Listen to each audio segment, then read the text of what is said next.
Vítame vás u tohto dokumentu. Dúfame, že sa vám bude páčiť. Prvá svetová vojna začala atentátom na Františka Ferdinanda 28. júla 1914. Zabitím rakúsko-uhorského panovníka Františka Ferdinanda Rakúsko-Uhorsko dalo Srbsku ultimátum s podmienkami, ktoré nevedeli splniť, a tak začala Prvá svetová vojna. Bojovali trojspolok, v ktorom bolo Rakúsko-Uhorsko, Taliansko a Nemecko, s dohodou, v ktorej boli Francúzsko, Rusko a Veľká Británia. Bojovalo sa v zákopoch a jedna z veľkých bitiek sa odohrala pri mestečku Verdun. Vojna trvala 4 roky do roku 1918. Tento pomník sa nachádza na katolíckom cintoríne v Reci. Našli sme nejaké informácie o niektorých vojakoch z tohto pomníka. Veľa rečanských vojakov bolo v zajatí. Väčšina boli iba obyčajní pešiaci a skoro všetci sú pochovaní v iných krajinách. Arpád Karáčoň. Narodil sa v Réci. Jeho rodinný dom stál na mieste dnešnej Jednoty. Študoval vojenčinu v Sedmohradsku. Študoval v Bratislave. Vo vojne bol, keď mal 17 a bol poručík.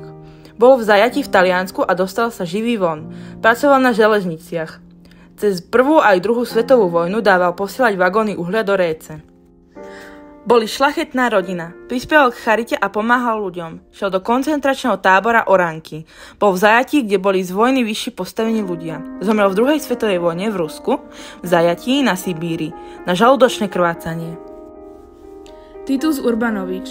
Zomrel v zajatí niekde v Rusku. Mal brata Vítuša Urbanoviča, tiež bol vo vojne. Jeho brat ho ešte 10 rokov po jeho smrti hľadal v novinách.